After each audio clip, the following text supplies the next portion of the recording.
Hey, in this tutorial we're looking at inverse functions. Okay, so we'll start off by looking at our notation for inverse functions. So if the inverse of a function, f, is itself a function, then the inverse function is written as f to the power -1.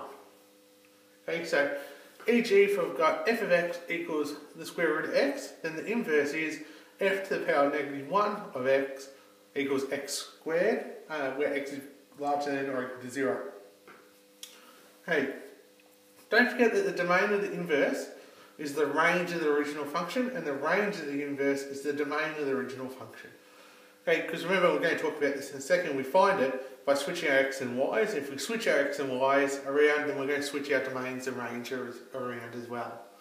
Okay, so the idea is, okay, for finding the equation of inverse, okay, we let y equals f of x. So if our equation is f of x equals something or other, we just change that and make it y equals whatever the function is. Okay, then we switch the x and y. So physically, we replace our y's with x's and our x's with y's. Okay, and then we rearrange to make y the subject. Okay, and then use our f to the power -1 notation now, our inverse notation. So we'll have a look at one of these.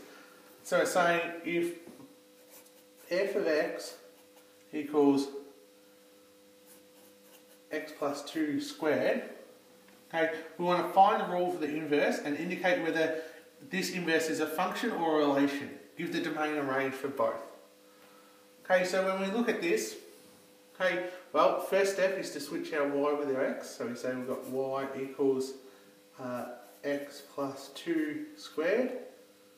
Okay, now we switch our x's and y's. So we've got x equals y plus 2 squared. Okay, now we need to start rearranging to get y as the subject again. So we'll take the square root. So we go square root of x equals y plus 2. Okay, and so we should make sure that we don't forget that we're plus or minus the square root of x. And then we'll take away 2. Okay, so we'll be y equals plus or minus the square root of x, take 2. Okay, so when we look at our original function, okay, we're a quadratic that's been translated to the left by 2 units. Okay, so our original function, oh sorry, we forgot one last step, we've got to use our inverse notation. It's f to the power -1 of x equals plus or minus the square root of x, take 2. Sorry, I almost forgot that. Okay, so when we have a look here, our original function, as I said, is a quadratic that's been translated to the left by 2 units. Okay, so the domain is all real numbers, okay, and our range is from 0 to infinity. Okay, so when we look here, then for this, we've got to switch those. So our domain is now from 0 to infinity, and our range is all real numbers. So from that, because we're all real numbers, if we think about what this would look like, okay, if we did a quick little sketch, okay, it would be like this. Okay, and you can see there that we are not a function, we don't pass the vertical line test, so we are just a relation. Okay, so we'll keep going. So sometimes we need to restrict the domain. So since the domain of the inverse is the range of the original function, often we need to restrict the domain of the inverse to match. Okay, and I'll show you what I mean by that. So if we've got the function f of x equals x squared plus 2, okay, where x is an element of 0 to infinity, okay, we've got to fully define the inverse function. Okay, so to start off with, we've got to find it. So we've got to say, well, y equals x squared plus 2. Okay, switch our x and y's. Okay, we're going to have to take our 2 away. So we'll say we've got y squared equals x minus 2. So y is going to equal plus or minus the square root of x take 2. Okay, so the domain of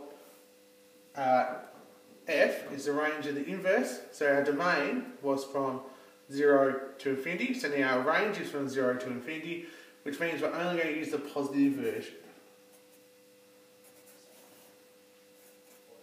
Okay, because remember this is just a translation to the right, does not move us up or down. So when we look at this, okay, we've been moved over here and we come down there as well. Okay, but because this is our domain, that now becomes our range, so we don't use this bottom part. Okay, we only use this top half. So we only use the positive version. Okay, so we'll keep moving on.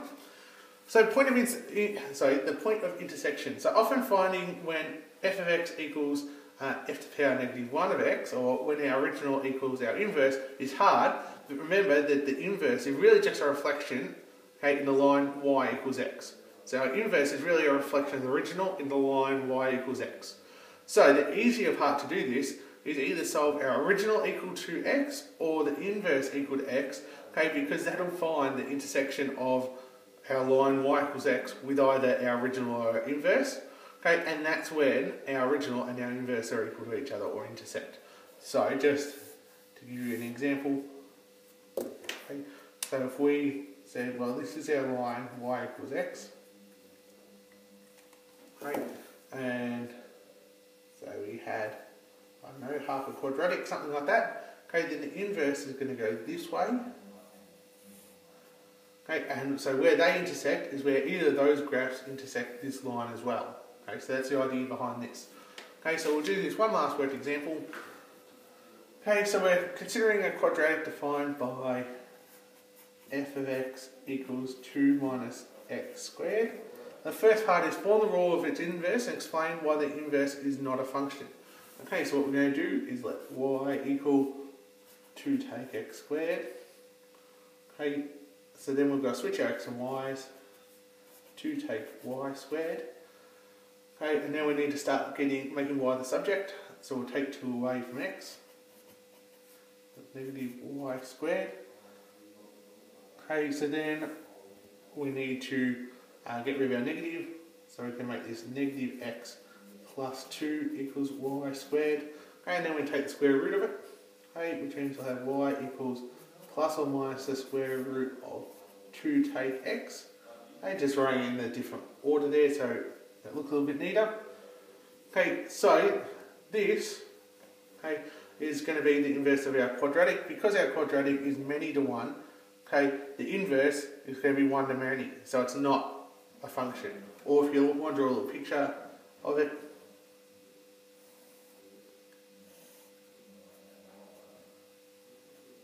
okay, we're going to be like this. Okay, you can see we don't pass the vertical line test. Okay, so we'll get moving on with part B. Okay, if the domain of f is restricted to negative infinity to a, okay, find the maximum value of a so the inverse exists. So we've got some domain, okay, like this. Okay, we need to find the value of a, okay, so that we end up with an inverse. Okay, so what I'd do is actually look at this function to start off with and just draw a little graph. Okay, so you get your head around what we're actually dealing with. So this is a negative quadratic that's been translated 2 units up. So they're going to be looking like this. Okay, and so we need to go from negative infinity to some value of a, okay, so that the inverse is a function. Okay, so if we look at this, we'll go, what's the largest domain we can have coming from the negative direction that's going to keep this function 1 to 1. Okay, so that it would pass the horizontal and vertical line test. And we should be able to see here that if we cover up this part of the graph over here, okay, then this side of the graph will pass the vertical and horizontal line test. So in that case, we find that a equals to 0. Okay, and then we've got to sketch this graph over the restricted domain. I'm not going to worry about that because that's it there.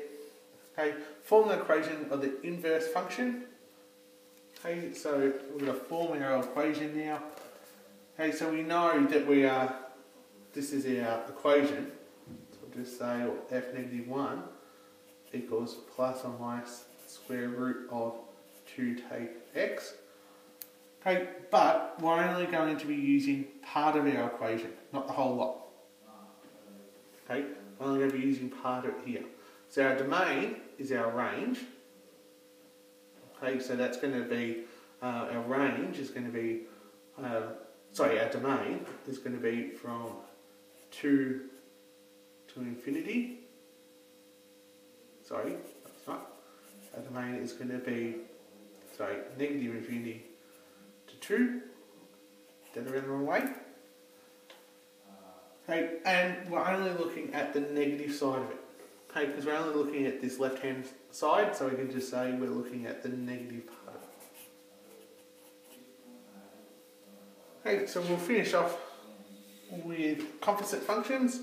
Okay, and this is just a nice little quick bit. So composite functions with inverse functions. Basically we say if we take f of the inverse of x, f of x, then it equals x. Or if we take the inverse of the function f of x, then we get x as well. Okay, so basically if we take the inverse of the original or or the other way around, either way we just end up with x. Okay, which is a nice little identity that we can have to use. So look, hopefully that's enough to get you through all the questions on this section.